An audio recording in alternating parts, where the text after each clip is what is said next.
Ya, kembali Tunku Mahkota Johor dan juga JDT mendapatkan apresiasi ataupun pujian.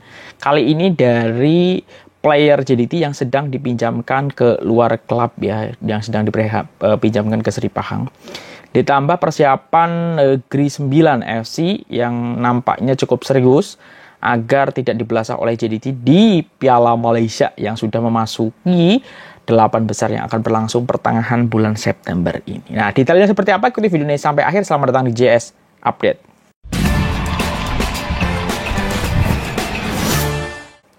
Ya, Assalamualaikum warahmatullahi wabarakatuh. Selamat malam korang semua. Jumpa lagi dengan saya Jutama dari Jalan-Jalan Sepak Bola dari Indonesia tentunya. Kita tahu Liga Super Malaysia sedang rehat ya, karena memang ada agenda perlawanan antara bangsa ya yang sedang dilakoni oleh Malaysia, yang datang kalau tak silap ke Chengdu ya untuk melakukan perlawanan dengan dua negara. Nah, di situ juga banyak didominasi oleh player dari Johor Darul Ta'zim, dan player dari JDT juga sudah terlihat berlatih dengan skuad Garuda ataupun tim nasional Indonesia yang sudah bertolak di Surabaya, yang akan melakukan perlawanan hari Jumat esok melawan Turkmenistan ya. Dan menarik di skuad tim nasional Indonesia karena ada juga di situ ada Sadil Ramdhani dan ada Sen Patenama, Sandy Wells dan yang lain ya.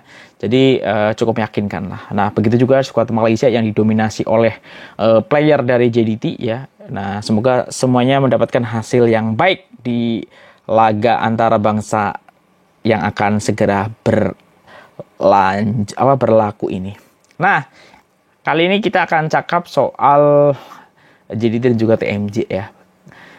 TMJ dan juga JDT ini mendapatkan apresiasi dari Azrif Nasrul Haq ya, player JDT yang memang sedang dipinjamkan ke Seri Pahang ya. Ini aku baca dari flashsukan.com. TMJ dan Visio JDT banyak bantu saya teruskan karir bola sepak. Azrif Nasrul Haq. Pemain pertahanan Seri Pahang FC menjunjung kasih kepada Tunku Mahkota Johor, Tunku Ismail Sultan Ibrahim, yang banyak membantu dirinya berkembang menjadi seorang pemain yang lebih baik apabila dipinjamkan ke Seri Pahang. Azri yang sebelum ini dilanda kecederaan yang terlihat sukar mendapatkan tempat dalam skuad utama Johor Darul Ta'zim, dan TMJ mengambil keputusan untuk meminjamkannya ke Seri Pahang bagi mendapatkan lebih menit permainan, dan ianya nyata satu langkah yang bijak ya. Syukur dan terima kasih kepada TMJ yang hantar saya ke Seri Pahang. Apa yang dia lakukan itu terbaik untuk saya dan saya paham dengan keputusan dia hantar saya ke Seri Pahang. Bukan mudah untuk merebut tempat dalam pasukan terbaik Malaysia. Saya perlu bekerja keras dan tidak boleh ambil kedudukan selesai. Terima kasih TMJ. Nah, ini pujian untuk TMJ ya, karena walaupun dipinjamkan ini dengan keputusan TMJ ini membuat Azrif ini punya kesempatan untuk mendapatkan menit bermain yang lebih banyak, karena kita tahu sendiri persaingan di JDT ini memang sangat-sangat sukar ya. Di Seri Pahang saya banyak mendapatkan tempat dalam kesebelasan utama dan saya boleh paham apa yang Fandi Ahmad maukan dalam situasi latihan dalam permainan. Saya perlukan benda ini untuk terus belajar dan disiplinkan diri sendiri, katanya ketika ditemui flashsukan. Azrif yang kini bergelar usahawan hotel kucing di Bukit Jelutong juga tidak lupa mengucapkan terima kasih kepada barisan fisioterapis JDT yang menjaganya dengan baik ketika cedera dan memastikan dia dapat kembali beraksi seperti biasa. Nah, dengan dimensionnya visio JDT ini juga ini makin mengkekalkan bahwasannya visio yang dimiliki JDT ini memang luar biasa ya. Sudah banyak yang memberikan komentar positif bagaimana tim dan juga fasiliti yang dimiliki oleh JDT ini mengantarkan kebugaran untuk player-player ya ketika mengalami kecederaan ataupun untuk proses recovery.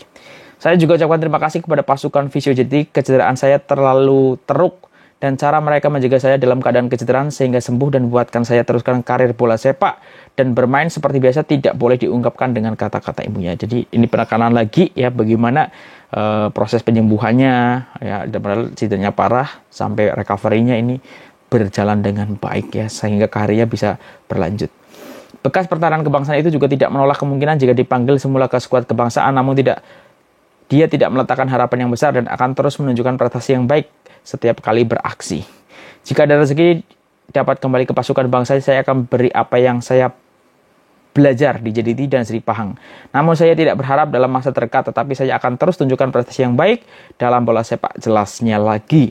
Pada usia 32 tahun, Ashraf dilihat masih mampu untuk beraksi dengan baik dan berjaya membantu Sri Pahang bersaing merebut tempat kedua bersama Selangor FC, Kedah Darul Aman FC, dan juga Sabah FC dalam saingan Liga Super yang semakin menghampiri memuncaknya. Ya, ini Ashraf ya, bersyukur karena dipinjamkan, karena mendapatkan menit bermain sehingga ada second chance. Dan ini juga mention soal JDT, tim VCU-nya, dan juga ucapkan terima kasih kepada TMJ ya. Nah, selanjutnya ini soal Negeri 9 FC ya, yang aku baca dari beharian.com. Negeri 9 FC buat persiapan elak di Belasa JDT ya. Ini mungkin pasti ini sudah melihat juga bagaimana kemarin Kedah berhasil mengikat JDT. Mungkin itu akan jadi salah satu acuan Negeri 9 FC ya untuk menghadapi JDT di Piala Malaysia nanti. Rekod pertemuan menang Johor Darul Tassim yang tidak pernah memihak kepada Negeri 9 FC tidak akan melemahkan keyakinan pemain pasukan itu menjelang aksi suku akhir pertama Piala Malaysia di Stadium Tuanku Abdul Rahman Paroy 15 September ini. Sebaiknya pemain skuad Hobin, Jang Hobin tetap bersemangat dan bertekad untuk terus berusaha meningkatkan prestasi serta kekuatan bagi menghadapi perlawan yang sukar dan mencabar itu.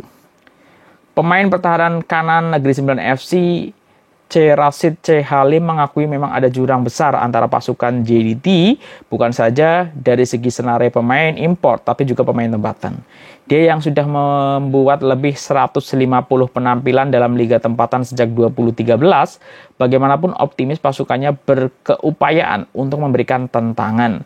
Kami telah ditakdirkan bertemu JDT pada peringkat suku akhir Piala Malaysia, dan dalam keadaan apa sekalipun kami kena hadapi dengan yakin serta semangat yang tinggi. Jika melihat kepada rekor pertemuan lalu, sememangnya ya aksi sukar. Jadi kami perlu membuat persiapan terbaik bagi membolehkan kami dapat memberikan saingan ya. Ya, jadi masih tidak pesimis ya, tapi ya menyiapkan sebaik-baiknya sebelum nanti akan dilakukan match day pertama Piala Malaysia di suku akhir. Dan kebetulan Negeri 9 FC ini akan berlaku sebagai tuan rumah di perlawanan pertama. Nah, ini menarik ya, karena Piala Malaysia sudah makin mendekat ya, nanti ketika pertengahan September ini mulai lagi, jadi dia akan bertemu dengan Negeri 9. Nah, kemungkinan dari fase ini akan bertemu pemenangan antara Perak melawan Sabah, dan kemungkinan menurut aku boleh jadi Sabah nanti akan bertemu di semifinal ya. Berarti ini partai perempat final ya, bukan semifinal tapi perempat final ataupun 8 besar. Nah, jadi nanti kemungkinan bertemu dengan Sabah, sedangkan di samping ada yang menunggu Selangor akan bertemu Terengganu, dan juga ada Kuala Lumpur City FC. Jadi nanti kita tengok siapa yang akan bertemu, apakah nanti dari pool samping itu Terengganu atau Selangor atau Kuala Lumpur yang akan bertemu dengan atau lawannya Kuala Lumpur, atau mungkin nanti ya jadi sih kayaknya akan sampai ke final lagi gitu. Jadi akan menarik lah, kita tunggu di Piala Malaysia seperti apa. Apakah jadi akan kembali mengekalkan semua kejuaraan di tahun 2023 ini. Nah, mungkin itu untuk update edisi 5 September 2023. Kalau ada kesilapan aku mohon maaf. See aja semuanya. Appreciate buat korang semua yang terus memberikan komentar menonton video ini. Wassalamualaikum warahmatullahi wabarakatuh.